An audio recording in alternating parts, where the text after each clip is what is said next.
I don't expect you to believe me.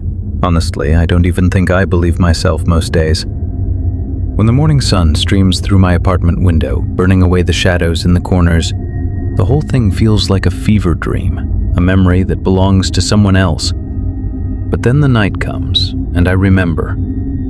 I remember the quiet, I remember the cold, and I remember my father's face, not as the man who taught me how to ride a bike, but as a stranger, a hollow-eyed acolyte to something I still can't maim. My story starts in the summer of 2008, the kind of sweltering, oppressive summer that makes you believe the world is melting. I was 10 years old, and my world was simple. My Nintendo DS, the pool at the local YMCA, and my fear of the dark. It was a childish fear, I know, a leftover from too many horror movies watched from behind the sofa. But that summer, it became a reasonable, rational response to a very real threat. The catalyst was my father's new job. He was a structural engineer, and he'd been hired to oversee a renovation project in a town called Parsons Hollow, about 3 hours north of where we lived. It was supposed to be temporary. "It's a beautiful old house, kiddo," he'd said, his eyes gleaming with an excitement I hadn't seen in years. "A real piece of history. The owners want to restore it to its former glory, and they've asked me to live on site during the initial phases." The plan was for us to join him for the summer. My mother, ever the pragmatic one, saw it as a free vacation in the countryside. For me, it was an adventure. I was too young to see the tension in my mother's smile, or the way my father's gaze drifted to the window, fixated on a point far beyond the suburban street. The house was called Thornwood Manor, a name as ominous as the building itself. It wasn't a manor in the traditional sense, not a stately mansion. It was a sprawling, Gothic monstrosity of gray stone, perched on a hilltop and half swallowed by the surrounding forest. The trees, ancient and gnarled, clawed at the sky, their branches forming a canopy that seemed to block out the very sun. Even in the height of summer, the house was perpetually in shadow, a cold, unwelcoming silhouette against the shimmering heat haze. The car ride there was a blur of highway and then winding, unpaved roads that snaked through the woods. I remember the sudden drop in temperature as we entered the property's long driveway, the air growing heavy and still. The woods pressed in on all sides, silent save for the crunch of gravel under our tires. No birdsong, no chirping of insects. Just a profound, unnatural silence that pressed against my eardrums. The house itself was worse on the inside. It smelled of old wood, dust, and something else, something metallic and faintly sweet. The walls were covered in peeling floral wallpaper, and the floorboards creaked with every step, a language of complaints spoken by the building itself. My mother's optimism faded the moment she stepped inside. She ran a finger along a dusty mantelpiece, her nose wrinkled in distaste.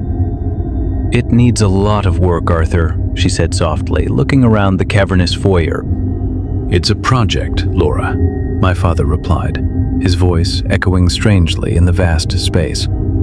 "A blank canvas. You just have to see the potential." He seemed different here. At home, he was often tired, distracted by work. But in Thornwood Manor, he was alert, almost giddy. He walked the halls with a reverence, his hand tracing the carved wood of the banister as if it were a sacred artifact. He'd found a study on the second floor, a room with dark paneling and a massive, imposing desk that faced away from the only window. He'd claimed it as his own, but he rarely sat at the desk. Instead, he'd stand in the corner, staring at a section of the wall that was covered in a faded, discolored patch of wallpaper. The patch was roughly the shape and size of a door, but the wall was solid. The first strange thing happened on the third night. I'd been having trouble sleeping. My room was at the end of the hall, and the house made a constant symphony of groans and whispers. I'd been drifting in and out of a restless sleep when I heard a sound, a low, rhythmic scraping, like a heavy piece of furniture being dragged across a stone floor. It was coming from the study. I crept out of my room and down the hall, my heart hammering against my ribs. The The study door was ajar, a sliver of amber light spilling into the dark hallway. Through the gap, I saw my father. He was on his knees, not in prayer, but in concentration. He was holding a small, blunt chisel and was scraping at the wall where the discolored patch was. He was revealing what was beneath the wallpaper, a dark, solid stone, incongruous with the rest of the plaster wall. "Dad?" I whispered, my voice trembling. He spun around, and for a second his face was a mask of pure fury.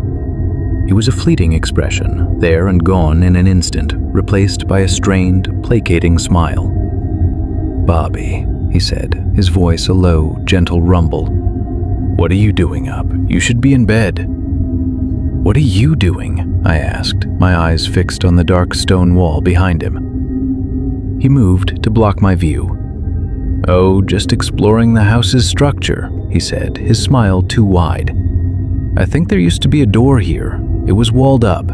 I find it fascinating. Can't you feel it, son? The history in this place? The energy?" I felt something, all right. A crawling sensation on my skin, a feeling of being watched from the shadows. I didn't feel any positive energy. I felt a cold, cloying dread. He walked me back to my room, his hand firm on my shoulder. "Get some sleep," he said. "Big day tomorrow." But I didn't sleep. I lay in my bed, the memory of his furious face burned into my retinas. The pattern continued. Over the next few weeks, my father became a ghost in his own house. He spent all his time in the study, working on that wall. He'd bought a sledgehammer from the local hardware store, and we'd hear him working all night, the booming crashes echoing through the silent house. My mother was worried, but she was also tired. She'd started having headaches, which she blamed on the stress and the thick, dusty air. She spent more and more time sleeping, retreating from the oppressive atmosphere of the house. I decided to investigate. I was a kid. My curiosity outweighed my fear. One afternoon, when my father was out getting supplies in town, I went into the study. The room was a mess. Plaster dust coated every surface, and the air was thick with it. And there, where the patch had been, was a hole in the wall. He'd broken through the plaster and the wooden laths to reveal the stone beneath. More than that, he'd chiseled away at the stone itself. The edges were rough, but the shape was now undeniable. It was a doorway, sealed with a massive, single slab of dark, almost black stone. It was warm to the touch, which was impossible as the room was freezing. I pressed my ear against it, and I heard it. A deep, rhythmic thrumming, like a gigantic, silent heartbeat. It wasn't sound, not really. It was a vibration, a pulse that I felt in my very bones. I felt a pull, a tugging sensation behind my sternum, a sudden, overwhelming desire to be on the other side of that door. I jumped back, my heart racing. I stumbled out of the study, slamming the door behind me. That night, I told my mother everything. I told her about the stone door, the strange vibrations, and how Dad was acting. She listened, her face pale, her hands trembling. "He's just working hard, Bobby," she said, but her voice lacked conviction. "It's a big project. It's stressed him out." I didn't believe her. I could tell she didn't believe herself either. She was just trying to convince the both of us that everything was still okay. My father's transformation was now complete. He was gaunt, with dark circles under his eyes. He barely ate. He'd lost all interest in the rest of the house, in the plans for its restoration, in us. His only focus was that door. He'd started talking to it, his voice a low, urgent murmur. Sometimes I'd hear him pleading. Other times he'd be laughing, a hollow, manic sound that was worse than the silence. The day he broke through was the worst day of my life. I was sitting in the living room trying to read a comic book, but I couldn't concentrate. The house felt different, electric, charged with an impossible energy. Then I heard a sound unlike any of the others. A grinding, shrieking sound of stone against stone. and then a deep, resonant boom. The entire house shuddered. I ran upstairs.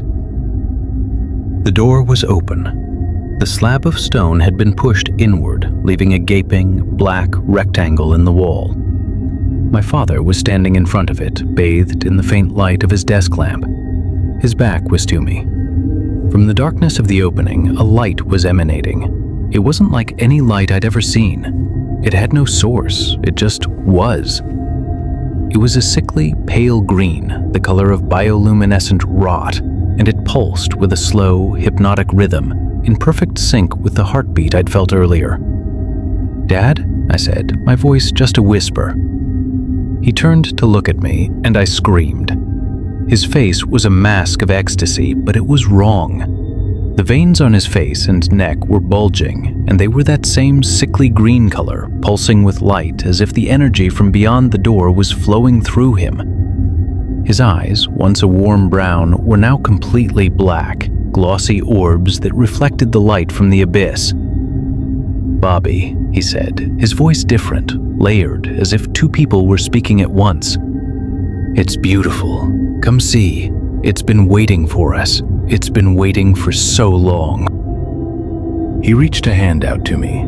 I could see the light coursing through his veins, throbbing like worms under his skin. I was terrified, frozen to the spot. He took a step towards me, and then another. The light from the door cast his shadow long and distorted against the wall. It was his shape, but it was wrong. It had too many arms, too many angles.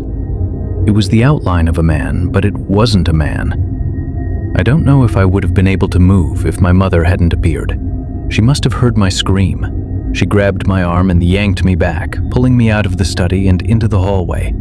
"Run, Bobby!" she screamed, her voice shrill with a terror I'd never heard before. "Get out of the house! Go to the car!"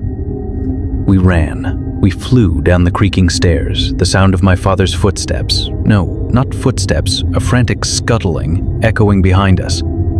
We burst out of the front door and into the stifling night air. It was a relief, but it was short-lived. As we ran across the gravel driveway, I glanced back at the house.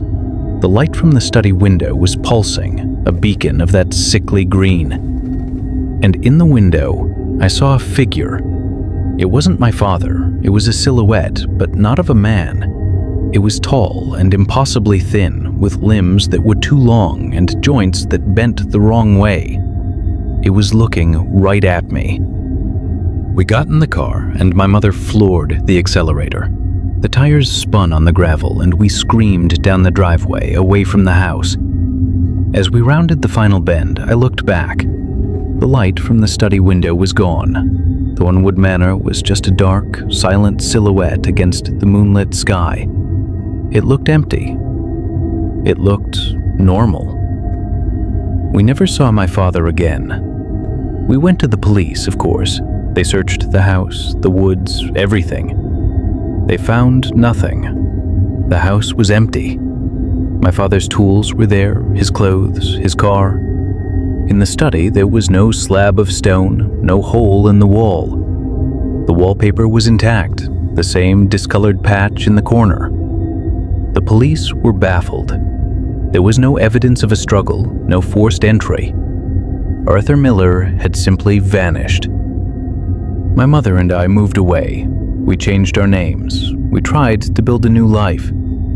But you can't build a new life on a foundation of fear. You can't forget the look in your father's eyes or the feeling of a heartbeat emanating from a stone wall. You just learn to live with the silence, the dread that follows you into every dark room. Years passed. I grew up, graduated college, got a job, and tried to be normal. I tried to have relationships, but I always pushed people away. I couldn't explain the shadows that sometimes seemed to move a fraction of a second too slowly, or the feeling of being watched from the corner of my eye. The fear had become a part of me, a constant hum in the background of my consciousness. I thought I'd left it behind in Parsons Hollow, but I was wrong. I was in my late 20s, living in an apartment in a different city.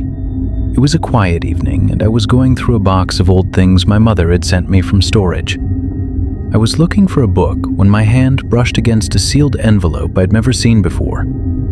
It was yellowed with age, and my name was written on the front in my father's handwriting. My blood ran cold.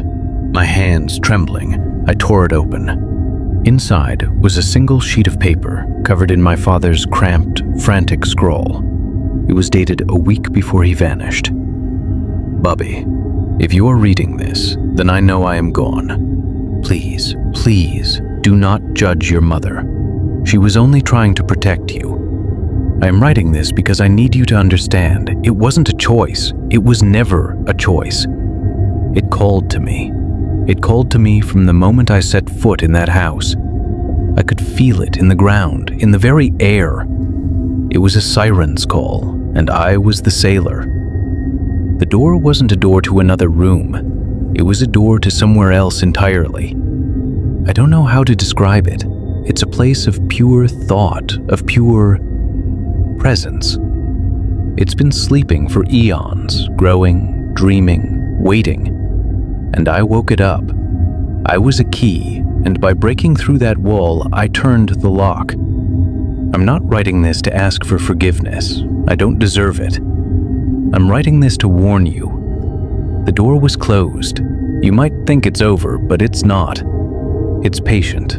It's always been patient. Bubby, stay in the light. I know it's a cliche, but it's the only thing that works. Don't go looking for me. Don't ever go looking for me. It used me to get out, and it's been using me ever since.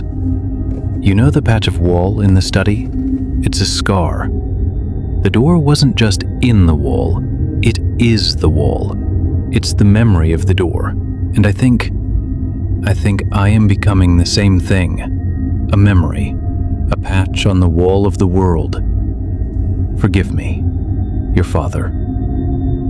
A wave of nausea washed over me. I dropped the letter.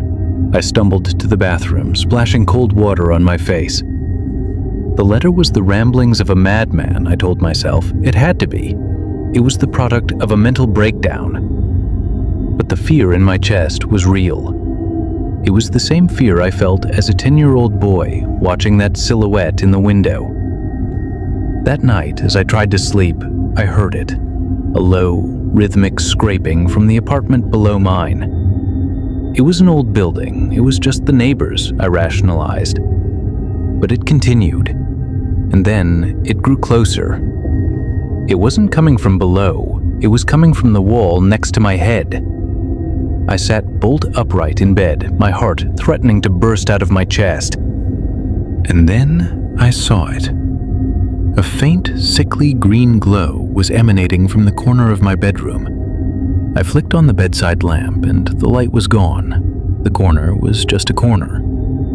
But I knew what I'd seen. I knew what I'd heard. I sat with my back against the headboard, all the lights in the apartment blazing, until the sun began to creep through the window. It's been a month since that night. I don't sleep anymore. I exist on caffeine and adrenaline. My mother thinks I'm having a nervous breakdown. I can't tell her the truth. I can't tell anyone. The scraping comes every night now. It moves. It moves from room to room, wall to wall. It's getting closer. I see the light more often now, not just in the corner of my eye, but straight ahead, a pulsing green glow that fades as soon as I focus on it.